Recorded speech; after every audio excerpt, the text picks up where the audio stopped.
हमारे शरीर की जो इंद्रियां हैं, इनके संबंध में थोड़ी सी बातें समझ लें, फिर स्पष्ट हो जाएगा कि हमें भीतरी जो अनुभव होते हैं वो किस प्रकार के होते हैं। पहले बाहर की इंद्रियों को थोड़ा समझ लें।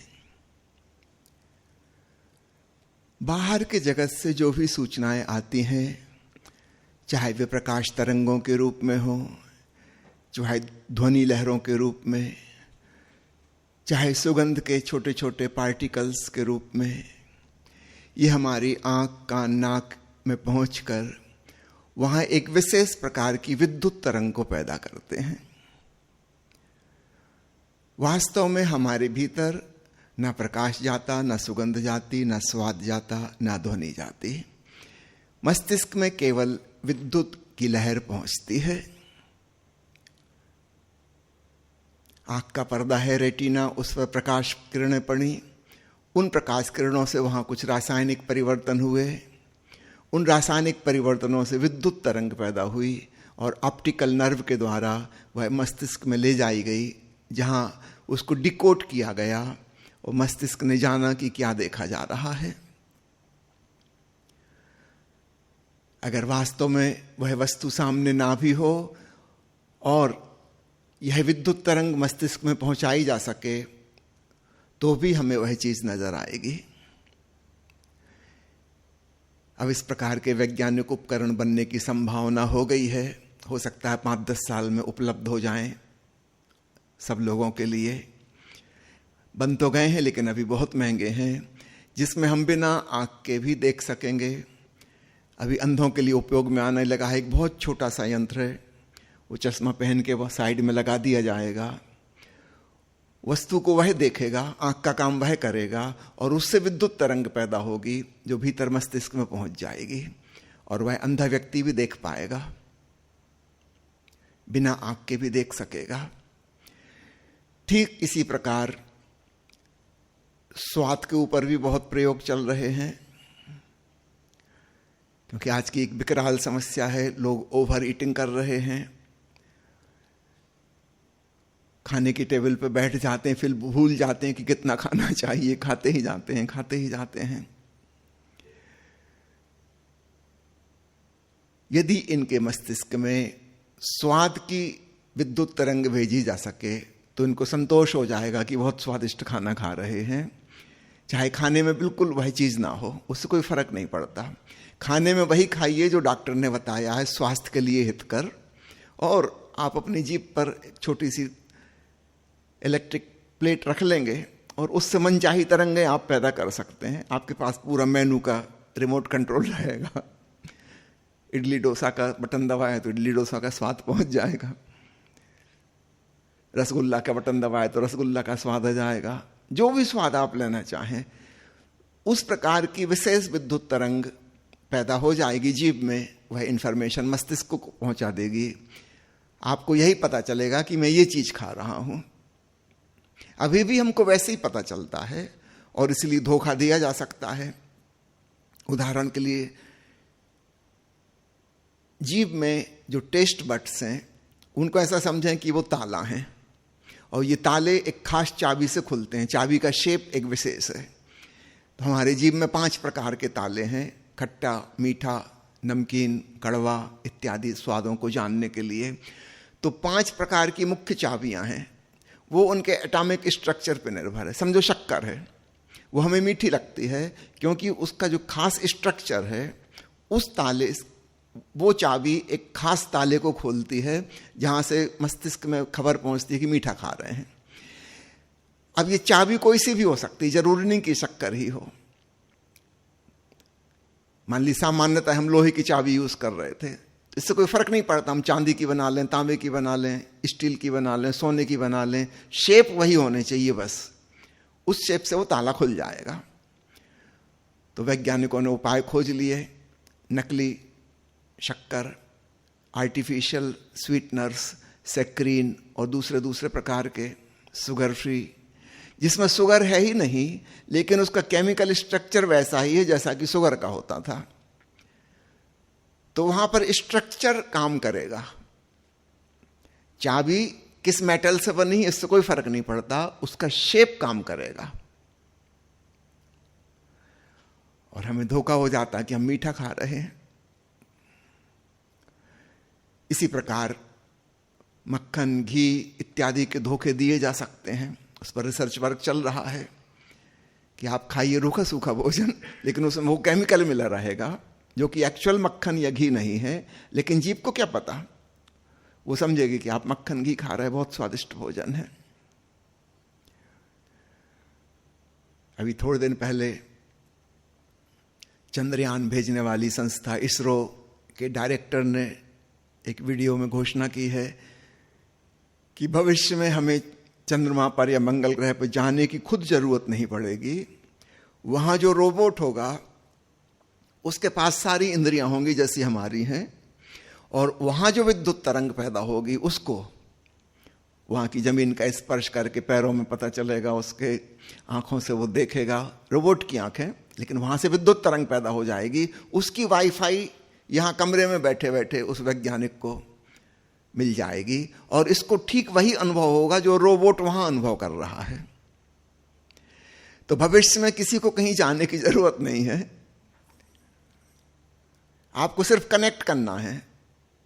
वहां जो मशीन उपलब्ध है उसकी वाईफाई तरंगें आपसे ट्यूनिंग बैठ जाएं, जैसे रेडियो को अपन ट्यून बिठा लेते हैं, टेलीविजन स्टेशन लगा लेते हैं, ठीक ऐसे ही कहीं से भी कोई भी चीज की वाईफाई तरंगे हम प्राप्त कर सकेंगे, और वहां पहुंच के जो अनुभव होता वो आपको घर बैठे हो जाएगा। जाने की जरूरत नहीं पड़ेगी। इसरो के डायरेक्टर की यह घोषणा एक बहुत बड़ा क्वांटम लीप है। अभी तक हम सोचते थे कि मनुष्य जाएगा तब वो अनुभव करेगा।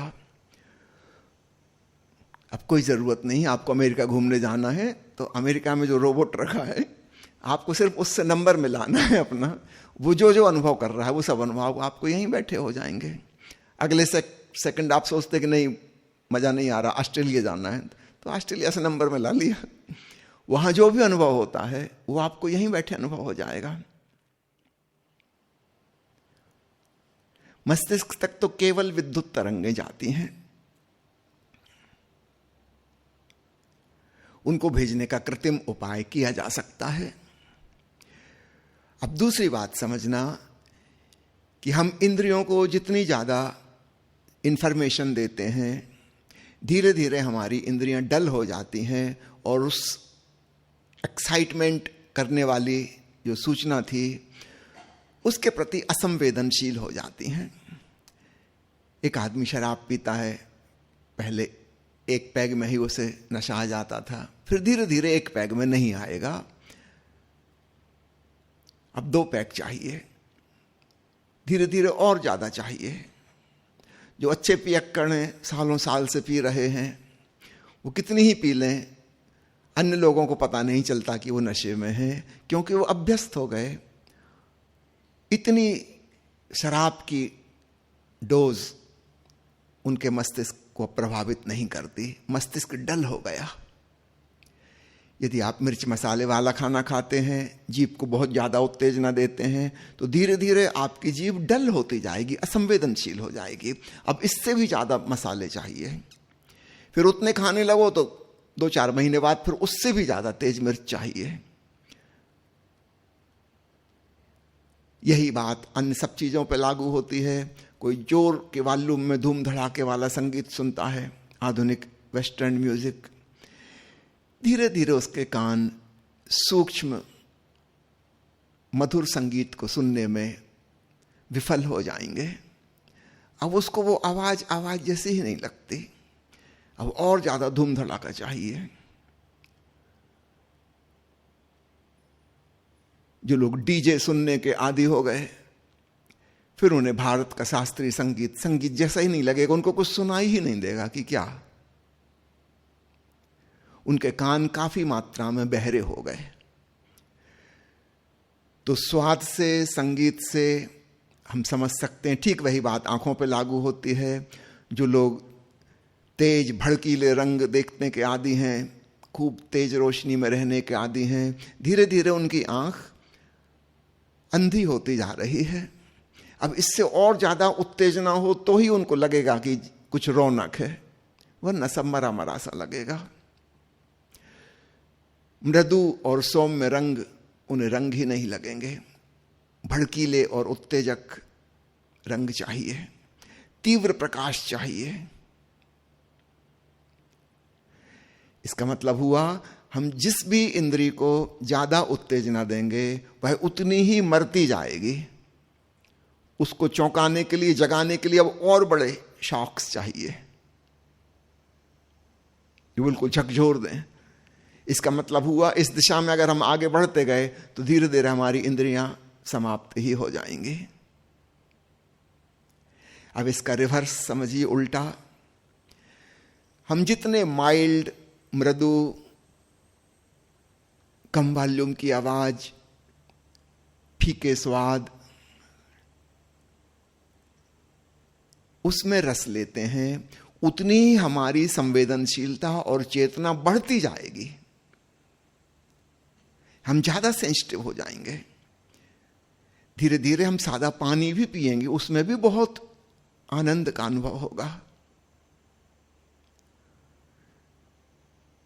ये गौतम बुद्ध पेड़ के नीचे बैठे बैठे किस चीज का आनंद ले रहे हैं? वो जो सांस आ जा रही है वो भी पर्याप्त है। ये हवा का स्पर्श, आना जाना परम आनंददायी है, क्योंकि सूक्ष्म, अति सूक्ष्म के प्रति संवेदनशील हो रहे हैं। अब कोई आंधी तूफान की जरूरत नहीं है। सामान्य हम जैसे संसारी आदमी कहते हैं, वो अपनी इंद्रियों को नष्ट करने पे तुला हुआ है और धीरे धीरे उसकी सारी संवेदनशीलता और चेतना खत्म होती जाएगी। अंततः वो एक मुर्दे की भांति हो जाएगा जिसको कुछ भी पता नहीं चलता। जितना अमीर व्यक्ति, जितने सुख सुविधा में जीने के साधन उसे उपलब्ध हैं, उसकी संवेदना उतनी ही कम हो गई, उतना ही उसकी इंद्रियां जड़ हो गई। अब उसे किसी चीज में सुख नहीं मिलता। दूसरे लोग समझते हैं कि बड़ा सुखी है, इसके पास सब साधन है। सब साधन होते हुए भी वह सुखी नहीं है, क्योंकि उसे किसी चीज से तृप्ति नहीं होती। उसके पास वो संवेदनशीलता ही नहीं बची। उसने खुद अपनी संवेदनशीलता अपने पैरों पर कुल्हाड़ी मार ली।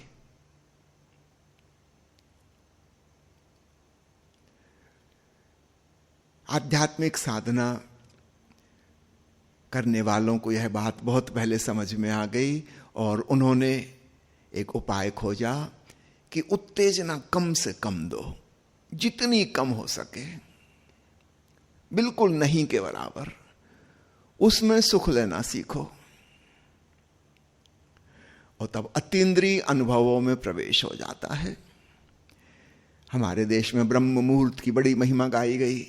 उस समय उठ जाना चाहिए जब सूरज नहीं उगा। क्यों?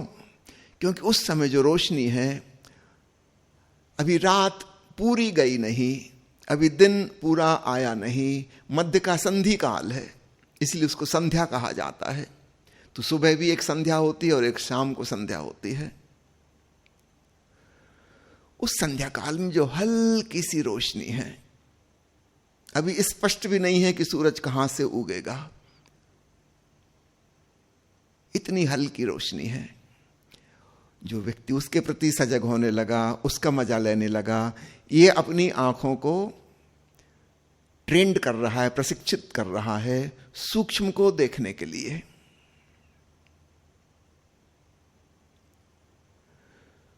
सूफी संत रात्रि जागरण करते हैं, अंधेरे में बैठे हैं,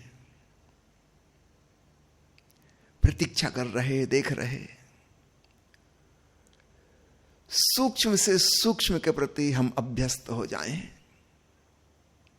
ठीक वही बात कानों के संग लागू करें। शोरगुल से, कोलाहल से दूर हटें। एकांत, मौन, इसका क्या महत्व है? एकांत का, मौन का। एकांत का मतलब है बाहर का भी शोरगुल ना हो, और मौन का मतलब है भीतर विचारों का शोरगुल भी ना हो। अब सुने, तब अनहद नाद सुनाई देने लगेगा। चीन के संत लाओ त्सु ने अपनी प्रसिद्ध किताब ताओ ते किंग में लिखा है कि भीतर का प्रकाश निपट उजाला धुंधलके की तरह, कोहरे की तरह दिखाई देता है। बड़ा महत्वपूर्ण वचन। कोहरे में जैसे सब मिस्टीरियस, रहस्यमय, कुछ कुछ दिखता भी है और नहीं भी दिखता, साफ साफ कुछ भी नहीं। मिस्ट से ही मिस्टीरियस शब्द बना है। ऋषि शब्द का अनुवाद अंग्रेजी में मिस्टिक किया जाता है। मिस्टिक का मतलब है जिसने जीवन के मिस्ट्री को, उस रहस्य को जाना। कोहरे जैसा, धुंध जैसा है सब कुछ, सुस्पष्ट प्रकाश नहीं है, धुंधला धुंधला। तो लाओ त्सु का वचन बड़ा महत्वपूर्ण है कि निपट उजाला, वह भीतर की रोशनी धुंधल के जैसी नजर आती है। सबसे अच्छी उपमा अनेक संतों ने दी है, वो है रात्रि का आकाश। और शहर का नहीं, क्योंकि शहर में सब तरफ बिजली है, बिजली की रोशनी लौट लौट के रिफ्लेक्ट होकर वापस आती है बादलों से। कहीं दूर गांव में चले जाएं, शहरों से दूर, वहां जाके देखें रात में, वो बिल्कुल सही उपमा है। आप यहां मुर्शिदपुर से भी देख सकते हैं रात में, जब सारी रोशनी आश्रम की बंद हो गई रात को 10 बजे के बाद, आप कहीं से देखें आकाश। विशेषकर ऐसी जगह चुने जहां चांद भी ना हो, जहां तारे भी ना हो, वहां भी एक हल्की धुंध, जैसे आकाश गंगा में रहती ना, धुआं धुआं जैसी। लाओ त्सु जिसे कह रहा है धुंधल का, वैसा नजर आएगा। और फिर आप आंख बंद कर तुरंत तुलना करना, 99% लगभग वैसा ही हमें भीतर भी नजर आ रहा है। इससे आपको आइडेंटिफिकेशन हो जाएगा, पहचान हो जाएगी, रिकॉग्निशन हो जाएगा कि ये भीतर की रोशनी है। जैसा बाहर आकाश है, ऐसे ही अंतर आकाश भी है, आत्मा का आकाश भी है। फिर आप उसमें रमण करना सीखें। ये सीखने वाली बात क्यों कहना पड़ती है? क्योंकि हमने इसका उल्टा अभ्यास किया हुआ है। तीव्र स्वाद, उत्तेजक प्रकाश, हाई वॉल्यूम की आवाज, हम इन सब के आदी हो गए। इसका ठीक उल्टा हमें करना होगा। जहां कोई उत्तेजना नहीं है, शांत शीतल श्यामल रोशनी, उसमें डूबना है। और उस आकाश में अनहदनाथ की वाणी गूंज रही है, जो सूक्ष्म, अति सूक्ष्म है। दुनिया की किसी रिकॉर्डिंग मशीन से इसको रिकॉर्ड नहीं किया जा सकता। ये कोई ऑब्जेक्टिव साउंड नहीं है, ये सब्जेक्टिविटी, कॉन्शसनेस की आवाज है। ये पदार्थगत नहीं है, इसलिए इसको रिकॉर्ड नहीं कर सकते। यह सूक्ष्म, अति सूक्ष्म है। इससे ज्यादा सूक्ष्म और कोई ध्वनि हो ही नहीं सकती। ठीक वैसा ही भीतर जो प्रकाश नजर आता है, उससे ज्यादा सूक्ष्म और बारीक कोई प्रकाश नहीं हो सकता। कुछ लोगों के मन में धारणा रहती है कि परमात्मा का प्रकाश तीव्र प्रकाश होगा। वो गलतफहमी है, मिसअंडरस्टैंडिंग है। ऐसा नहीं है और होना भी नहीं चाहिए। अगर भीतर भी चकाचौंध करने वाली रोशनी हो तो बहुत उत्तेजना हो जाएगी, फिर हमारी चेतना शांत ना हो सकेगी, समाधि में ना डूब सकेगी। अगर भीतर भी डीजे बज रहा हो, बैंड बाजा बज रहा हो, तो फिर हम ध्यानस्थ और समाधिस्थ कैसे हो पाएंगे? वहां तो अत्यंत मृदु और मधुर आवाज हो तो ही हम उसके साथ सुनते सुनते सुनते शांत होते चले जाएंगे। और जितनी मृदु होगी, सॉफ्ट होगी, उसको सुनने के लिए उतनी ही हमारी चेतना विकसित होगी। जोर की आवाज सुनने के लिए किसी विकसित चेतना की जरूरत नहीं है। एक आदमी नींद में पड़ा है, खर्राटे भर रहा है, उसका नाम लेके आवाज लगाओ, वो भी उठ जाएगा। कोई आदमी शराब पी के सड़क के किनारे नाली में पड़ा हुआ है, लगता है बिल्कुल बेहोश है, उसके कान के पास जाके बैंड बाजा बजाओ, ढोलक पीटने लगो, वो भी उठ जाएगा। क्यों मुझे सता रहे हो? इसका मतलब ढोलक की आवाज सुनने के लिए ज्यादा होश की जरूरत नहीं है।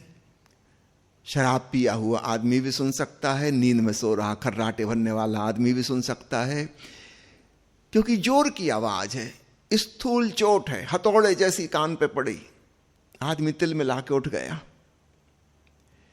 इसका ठीक विपरीत क्या होगा? अगर अत्यंत मृदु ध्वनि है, बहुत ही सूक्ष्म, तो हमें अत्यंत सचेत होना होगा। साधारण होश की अवस्था में भी सुनाई ना देगी, भीतर विचारों का हल्ला भी बंद हो जाए तब सुनाई देगी। और ठीक वही बात प्रकाश पर लागू होती है।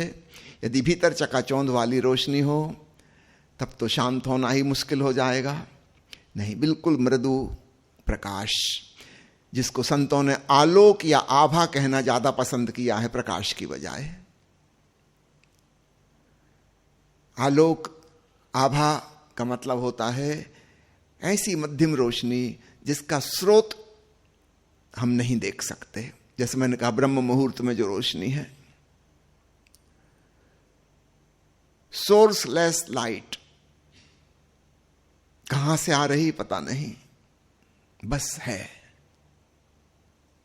फिर थोड़ी देर में सूरज उग जाएगा, पता लग जाएगा स्रोत, और तीव्र किरणें उसकी, वो तो आंखों पे प्रहार करेंगी, चोट पहुंचाएंगी, उत्तेजना पहुंचाएंगे।